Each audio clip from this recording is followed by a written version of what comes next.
Hello students, मैं फिर से आपके सामने हूँ पाइथन के नए वीडियो के साथ। पिछले पाइथन के वीडियो में मैंने आपको बताया था कि क्यों पाइथन इतना पावरफुल है, जिसकी वजह से ये वर्ल्ड वाइड यूज़ हो रहा है। अगर आपको याद होगा तो पिछले वीडियो में हम लोगों ने बात किया था इंटरेक्टिव मोड और स्क्रिप्ट मोड के बारे में, क्योंकि लैंग्वेज को लिखने के लिए कोई ना कोई इंटरफेस आपको चाहिए। तो उसके लिए आपको पाइथन इंस्टॉल करना होगा। अभी 3.8.2 वर्जन आपको लेटेस्ट दिखाई देगा इस समय। तो आप चाहें तो python.org से उसको डायरेक्ट डाउनलोड कर सकते हैं और इंस्टॉल कर सकते हैं। तो मैं वीडियो में आगे बढ़ने से पहले जो मैंने पिछले क्लास में आपको बताया था इंटरेक्टिव मोड और स्क्रिप्ट मोड, वो आपको लाइव करके दिखा देता हूँ, फिर हम वीडियो में आगे बढ़ेंगे। तो आप जैसे ही यहाँ पे जाएंगे अपने स्टार्ट में, आपको लिखना है IDLE। इंस्टॉल करने के बाद तो आपको दिखाई देगा, अभी मेरे में 3.7.2 है, तो इसको आप यहाँ पे एक क्लिक करेंगे तो ये ओपन हो जाएगा and that is called interactive mode. Interactive mode का मतलब क्या है कि आप एक लाइन लिखेंगे और आउटपुट आपके सामने आ जाएगा। जैसे मैं एक सिंपल सा स्टेटमेंट लिखता हूँ, प्रिंट हेलो, और इसके बाद ब्रैकेट लगेगा, प्रिंट हेलो और ब्रैकेट बंद कर दीजिए। तो ये आपके सामने आ जाएगा। कोई कैलकुलेशन करना हो, कुछ भी करना हो तो बहुत ही आसानी से, इसलिए मैंने कहा था ये सिंपल और एक इंटरेक्टिव लैंग्वेज है। Welcome students. और इस तरह से हम इस इंटरेक्टिव मोड में लाइन बाय लाइन काम कर सकते हैं। लेकिन अगर आप स्क्रिप्ट मोड में काम करना चाहते हैं और एक साथ बंच ऑफ स्टेटमेंट या ब्लॉक को रन कराना चाहते हैं, तो आप स्क्रिप्ट मोड में काम कर सकते हैं। उसके लिए आपको यहाँ फाइल पे क्लिक कीजिएगा, न्यू फाइल पे क्लिक कीजिएगा, और ये फाइल आपका ओपन है ब्लॉक को लिखने के लिए, यानी बंच ऑफ स्टेटमेंट लिखने के लिए। हम लोग यहाँ लिख के चेक कर लेते हैं, print hello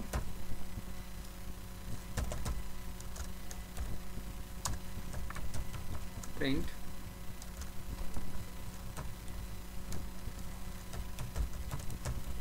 welcome in Python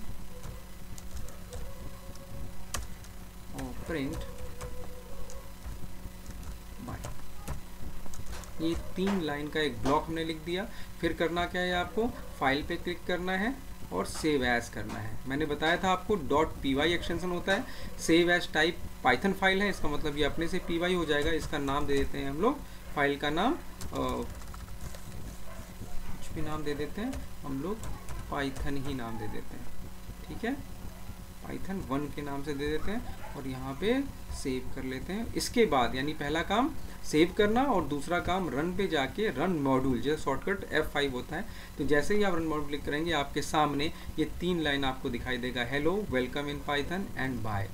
तो ये हुआ आपका इंटरेक्टिव मोड। तो इस तरह से आप इंटरेक्टिव मोड और स्क्रिप्ट मोड, तो ये जो दिखाई दे रहा है आपको वो हो गया स्क्रिप्ट मोड, जो आपका वन लाइन बाय लाइन लिख रहे थे हम लोग, और ये जो बंच ऑफ स्टेटमेंट आपने लिखा है ये आपका हो गया स्क्रिप्ट मोड।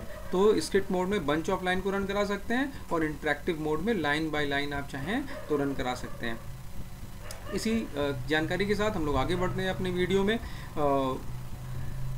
इंट्रोडक्शन पाइथन का पहले भी हमने आपको दिया है, यहाँ पे हम देख लेते हैं। यहाँ बताया जा रहा है कि पाइथन 3.0 2 पॉइंट समथिंग था, फिर 3.0 अभी चल रहा है, जिसे मैंने बताया आपको 3.8.2 चल रहा है। 2008 में इसका वर्जन रिलीज़ हुआ था 3.0 का। पाइथन कैरेक्टर सेट क्या क्या चीज़ें वहाँ सपोर्ट करती हैं, तो आप जानते हैं जैसे आपका C++ में था, उसी तरीके से यहाँ भी letters A to Z, small, capital, digits, special symbols, wide spaces और यूनिकोड, ये सारे सपोर्ट करते हैं आपके। इनपुट एंड आउटपुट कैसे होता है, जैसे सिंपल है, इसमें कोई डिक्लेरेशन करने की जरूरत नहीं है आपको। var1 equal to computer science, var2 equal to information practices. अगर आपने लिख दिया तो प्रिंट var1 एंड var2 करेंगे तो उसकी var1 और var2 की वैल्यू प्रिंट हो जाएगी, जो आउटपुट आपके सामने दिखाई दे रहा है, ठीक है। यहाँ पे यूज़ होता है रॉ इनपुट, यूज़र से इनपुट लेने के लिए। यूजर से इनपुट लेने के लिए फंक्शन इनबिल्ट है, raw input function Python allows a user to give input to a program from a keyboard but in the form of string. बस ये आपको ध्यान रखना है कि जैसे ही आप लिखेंगे age equal to raw input enter your age, तो जो एज इनपुट होगा वो स्ट्रिंग के फॉर्मेट में होगा, ठीक है। तो इसके लिए आपको, चूंकि एज तो इंटीजर होता है, तो आपको क्या करना पड़ेगा, सिर्फ जो आपको ये दिखाई दे रहा है age equal to INT raw input enter your age, percentage आपको फ्लोट चाहिए तो percentage equal to float raw input enter percentage, जो ये ब्रैकेट में लिखा हुआ है ये प्रॉम्प्ट करेगा, यानी इंटर परसेंटेज लिखा हुआ आएगा, उसके आगे आपको इनपुट करना होगा, ठीक है। और यहाँ input function in Python allows a user to give input to a program from a keyboard but returns the value accordingly, ठीक है। जैसे age equal to INT input enter your age, और C equal to age plus 2, ये आप will not produce any error, age plus 2 ये कर देगा, ठीक है। तो इस तरह से आप रॉ इनपुट को यूज़ कर सकते हैं। बस ये ध्यान रखना है कि जिस भी टाइप में चाहिए वो टाइप पहले लिखने के बाद आपको ब्रैकेट में आगे रॉ इनपुट लिखना है। इसको भी हम लोग चेक कर लेंगे। टोकन्स सबसे इंपॉर्टेंट, किसी प्रोग्रामिंग लैंग्वेज में सबसे इंपॉर्टेंट चीज़ है टोकन्स, जिसे हम कहते हैं smallest individual unit in a program is known as tokens, जिससे मिल के कोई भी प्रोग्राम बनता है। जो C++, जावा, कोई भी लैंग्वेज आप यूज़ करते हैं तो टोकन्स उतने ही इंपॉर्टेंट है जितने पाइथन में। इसमें क्या क्या चीज़ें आती हैं? Keywords, identifiers, literals, operators, punctuators और डेलीमीटर्स। तो कीवर्ड्स क्या है? Reserved words of the compiler interpreter which can't be used as identifier, यानी कीवर्ड्स ऐसे वर्ड्स हैं जो रिजर्व हैं, जिनका स्पेशल मीनिंग है इंटरप्रेटर के लिए। जैसे कि आपको यहाँ पे लिस्ट दिखाई दे रहा है बहुत सारे, जैसे and, EXEC, not, as, finally, continue, if, return, ये सारे जितने वर्ड हैं ये पाइथन में रिजर्व वर्ड्स हैं जिनका स्पेशल मीनिंग जब आप लिखते हैं तो स्पेशल तरीके से ये यूज़ होते हैं।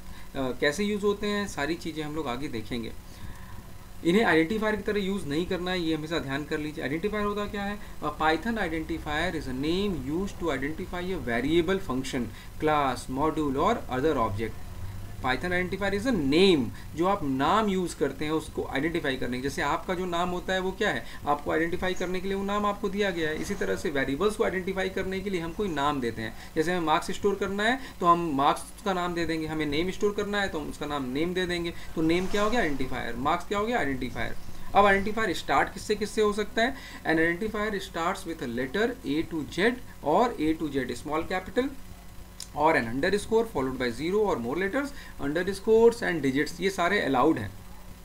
Python does not allow special characters. बस ये ध्यान रखना है कि पाइथन स्पेशल कैरेक्टर अलाउ नहीं करता, जैसे @ हो गया, अंडरस्कोर हो गया, आपके डॉट हो गया, ये सारे स्पेशल कैरेक्टर्स जो हैं ये अलाउड नहीं है। Identifier must not be a keyword of Python, जो कि पिछले स्लाइड में हमने बताया कि जितने भी कीवर्ड हैं उसको आइडेंटिफायर के रूप में यूज़ नहीं करना चाहिए, नहीं किया जा सकता है। Python is a case sensitive programming language. इसका मतलब क्या है कि कैपिटल और स्मॉल का में डिफरेंस होता है, यानी अगर आपने आइडेंटिफायर रोल नंबर बताया है कैपिटल लेटर में बनाया है, तो आप अगर स्मॉल लेटर में उसको आगे यूज़ करते हैं तो वो अनडिफाइंड सिंबल का मैसेज आएगा कि आपने उसे डिफाइन नहीं किया, यानी कैपिटल और स्मॉल दोनों का मीनिंग यहाँ पर अलग अलग होता है। आपके सामने दिखाई दे रहा है कुछ वैलिड आइडेंटिफायर्स हैं, माई बुक यूज़ कर सकते हैं, फाइल 1 2 3, ये सारी चीज़ें आप अंडरस्कोर हमने कहा यूज़ कर सकते हैं, अंडरस्कोर NO, ये सारे वैलिड आइडेंटिफायर्स हैं। लेकिन इनवैलिड आइडेंटिफायर्स नंबर से शुरुआत नहीं कर सकते, ब्रेक कीवर्ड है इसलिए यूज़ नहीं कर सकते, माई dot book special dot use हो रहा है, डाटा अंडरस्कोर -CS ये यूज़ नहीं होता है आपके आइडेंटिफायर में। लिटरल्स क्या होते हैं? Literals in Python can be defined as a number, text और other data that represent values to be stored in variable. जो भी वैल्यू वेरिएबल में स्टोर किया जाता है उसे हम लिटरल्स कहते हैं। एग्जाम्पल से आपको समझ में आ जाएगा, जैसे हमने लिखा नेम इक्वल टू जॉनी, तो जॉनी क्या हो गया आपका? लिटरल्स हो गया। F name equal to Johnny. Example of integer literal, age equal to 22, 22 क्या है यहाँ पे? ये न्यूमेरिक लिटरल है, ठीक है। इसी तरह float literal, height equal to 6.2, तो हाइट तो आइडेंटिफायर हो गया, वेरिएबल हो गया, 6.2 क्या हो गया? न्यूमेरिक लिटरल हो गया। Example of special literals in Python, none special literal है, जिसका मतलब होता है कि अभी वो ब्लैंक है, अभी कुछ भी नहीं है, ठीक है। एस्केप सीक्वेंस, ये कुछ स्पेशल मीनिंग वाले कैरेक्टर्स हैं जिसे हम आगे देखेंगे। उसकी लिस्ट आपके सामने है। डबल \, अगर \/ प्रिंट करना है तो आपको ये यूज़ करना पड़ेगा। अगर आपको कोट यूज़ करना है यानी कोट प्रिंट करना है तो कैसे करेंगे? एक स्लैश और कोट। अगर आपको डबल कोट प्रिंट करना है तो आपको एक स्लैश और डबल कोट करना पड़ेगा। अगर ASCII बेल के लिए लिखना है तो /A लिखना पड़ेगा, यानी ये एस्केप सीक्वेंस है जिनका स्पेशल मीनिंग है।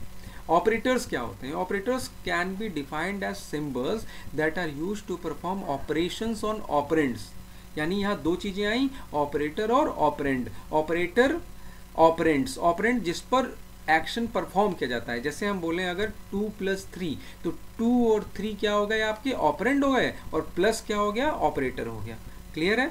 इसी तरह आप देख लेते हैं टाइप्स ऑफ ऑपरेटर्स, कौन कौन से टाइप्स हमें यहाँ देखना है। Arithmetic operator,